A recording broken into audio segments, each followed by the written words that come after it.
सर्वमंगल मांगल्ये शिवे सर्वार्थ साधिके शरण्ये त्र्यंबके गौरी नारायणी नमस्तुते। नमस्कार, श्री राधे। मैं विनोद कृष्ण शास्त्री भारतवर्ष के सभी धर्मों के माता पिता एवं भाई बहनों को हृदय से नमस्कार करता हूँ। बंधुओं, आज की इस श्रृंखला में हम शरद पूर्णिमा के व्रत को क्यों करना चाहिए और इसके क्या लाभ होते हैं, इसके बारे में चर्चा करेंगे। जैसे कि आप सभी लोग जानते हैं कि शरद पूर्णिमा की श्रृंखला में यह हमारा द्वितीय वीडियो और अंतिम वीडियो है कोजागिरी के संबंध में। पहले वीडियो में हम शरद पूर्णिमा की कथा के बारे में वर्णन कर चुके हैं और जैसे कि पहले वीडियो में हमने कहा था कि इसमें हम संपूर्ण व्रत विधान और इसके फल लाभ के बारे में चर्चा करेंगे। तो सबसे पहले कोजागिरी व्रत के विधान के बारे में चर्चा करते हैं। इस दिन क्या करना चाहिए?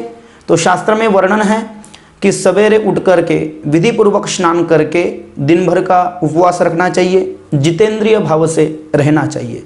यदि भगवत कृपा से आप धनवान हो तो आपको माँ लक्ष्मी की स्वर्ण की मूर्ति लेकर के उसे वस्त्र से ढककर एक तांबे के अथवा मिट्टी के कलश पर उसकी स्थापना करके उसकी 16 उपचारों से पूजा करनी चाहिए। यदि आपकी शक्ति नहीं है कि माँ लक्ष्मी की आप स्वर्ण की मूर्ति की पूजा कर सकें तो आप माँ लक्ष्मी की चांदी की मूर्ति अथवा तांबे की मूर्ति अथवा पीतल की मूर्ति की भी पूजा कर सकते हैं। 16 उपचारों से पूजा करनी चाहिए। जैसे सबसे पहले उपचार होता है माँ जगदम्बा का मंत्र से आवाहन करना चाहिए, माँ जगदम्बा को आसन देना चाहिए। उसके बाद में माँ जगदम्बा की पाद्य पूजा करनी चाहिए, जिसके मंत्र हमारे शास्त्र में वर्णित है। पाद्यम सर्वक्षे समर्थ्या भो भक्त्या समर्पितम देवलोकनाथ नमस्तुते हे महालक्ष्मी देवे नमः पादोदकं स्नानं प्रतिगृह्यताम तत्र पश्चान्ते शुद्धाचमनीयं प्रतिगृह्यताम। यह 16 उपचारों में से एक उपचार है। उस पाद्योदक स्नान के बाद में शुद्ध स्नान से स्नान करना चाहिए। ततोपरांत माँ जगदम्बा को अर्घ्य स्नान देना चाहिए, जिसमें एक हमारा जो चम्मच होता है उसमें पानी लेकर के हल्दी कुमकुम अक्षत पुष्प डाल करके माँ जगदम्बा को वो स्नान कराना चाहिए। नमस्ते देव देवेश नमस्ते जगदाधार नमस्ते अर्ध्याधार, ऐसा वो मंत्र है। उसमें जगदम्बा को स्नान कराना चाहिए, शुद्ध स्नान से स्नान कराना चाहिए, आचमन स्नान देना चाहिए। कर्पूर वासितो यक मंदाकिना संब्राहता आचमथा आचमनियम स्नानम प्रतिगृह्यतामः। उसके बाद में गंगादि नदियों का जो जल होता है उससे स्नान कराना चाहिए माँ जगदम्बा को। गंगा सरस्वती रेवा स्नापितोसि मया देव तथा शांतिं करश्व मे। उसके बाद में पंचामृत स्नान, दधि स्नान, घृत स्नान, मद स्नान, शर्करा स्नान और शुद्ध स्नान कराना चाहिए। गंधोदक स्नान कराना चाहिए। चम्मच में पानी लेकर के उसमें सिर्फ शुद्ध गंध डाल करके माँ जगदम्बा को स्नान कराना चाहिए। उसका भी मंत्र आया है, गंधद्वारा दुराधरत्या नित्य पुष्टा करीशिनीम ईश्वरीं सर्वभूतानां ताम्यहोपहवये श्रियं कर्पुलाया समायुक्तं सुगंधि द्रव्य संयुक्तं गंधोदकमया दत्त स्नानार्थं प्रतिगृह्यतामः।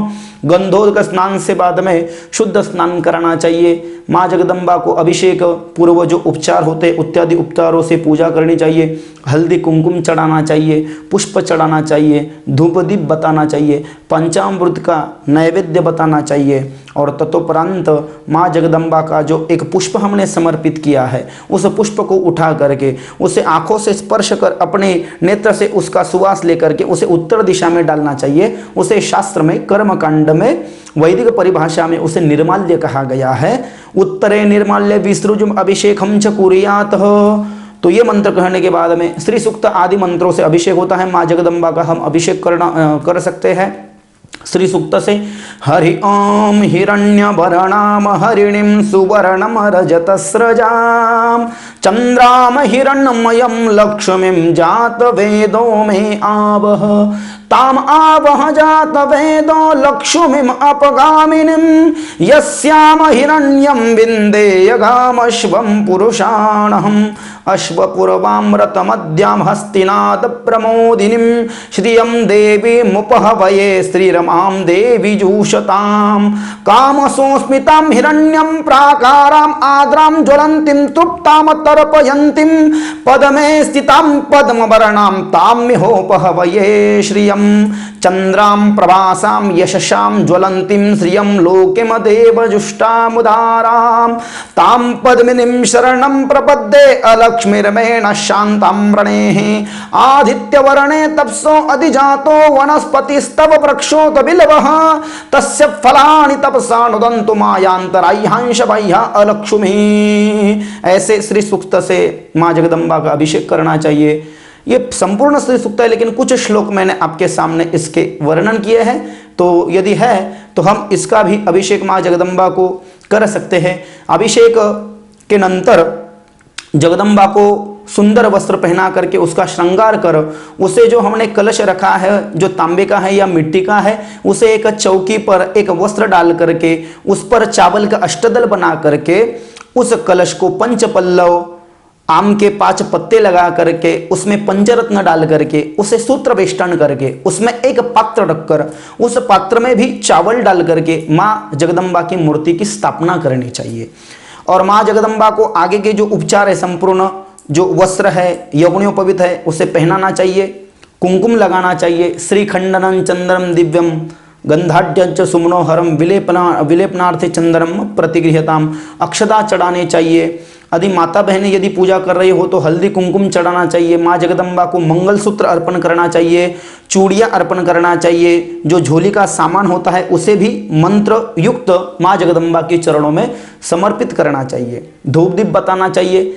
और उस दिन माँ जगदम्बा को विशेष भोग लगाया जाता है, जिसे गाय के दूध में चावल डाल करके घी डाल करके खीर बनाई जाती है।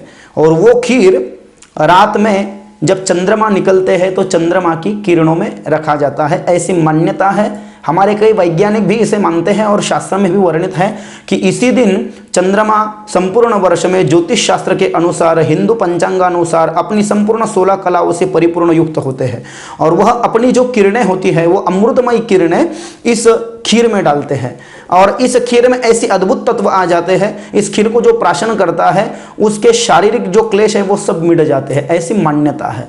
तो ये जो खीर होती है, जिस खीर का भोग माँ जगदम्बा को दिखाया जाता है, वह खीर चंद्रमा के चांदनी में रखनी चाहिए।